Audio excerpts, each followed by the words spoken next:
संभाजी राजांचे डोक्याच्या केसापासून पायाच्या नखापर्यंत चामडी सोलून घेतली।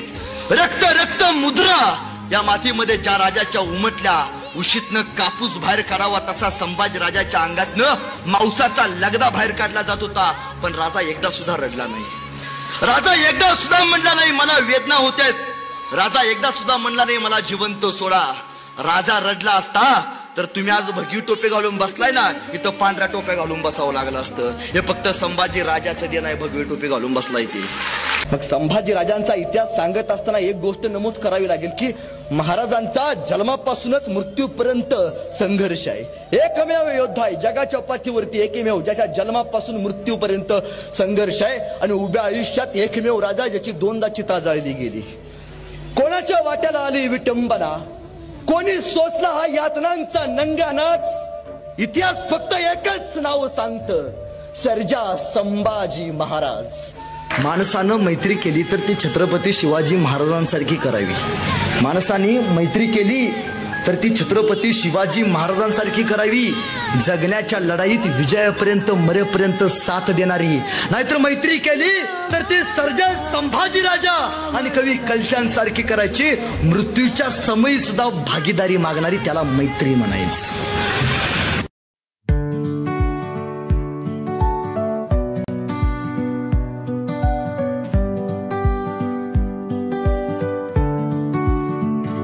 शंभूराजे शिवरायांचे स्वप्न उभारले रयतेच्या सुठासाठी।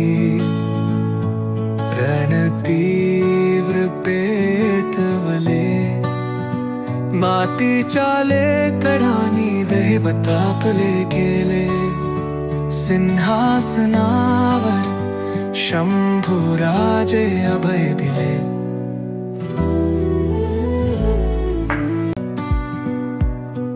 अरे तो संभाजी फक्त जिंकण्यासाठी जन्माला आलाय आणि मोगल फक्त हरण्यासाठी आणि मरण्यासाठी तयार झालाय। रगेल असता रंगेल असता तर झुकला असता वाकला असता नमला असता औरंगजेबाला शरण जाऊन आयुष्यमध्ये जगला असता। मग का सोसत राहिला छावा सार, का सहन करत राहिला सचमुच छावाचा छावा शेर। हनुमानाला शेंदूर फसावा तसा रक्तानं माखला होता संभाजी। डोळ्यात लालबुंद तप्त सळा गेले असतील, अरे किती सोसला असेल। विचवासारखा लवलव करणारा वेदना मेंदूत जिन्याखाली असतील, अरे किती भोगला असेल का।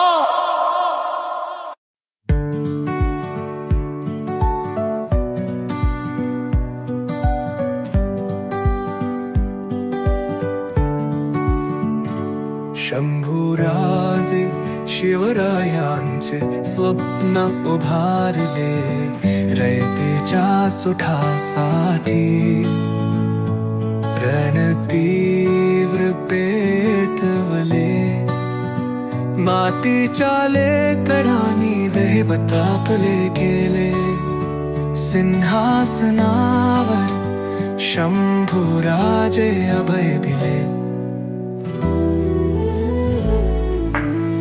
जिजाऊंच्या आशीर्वादांची ओढ लागली।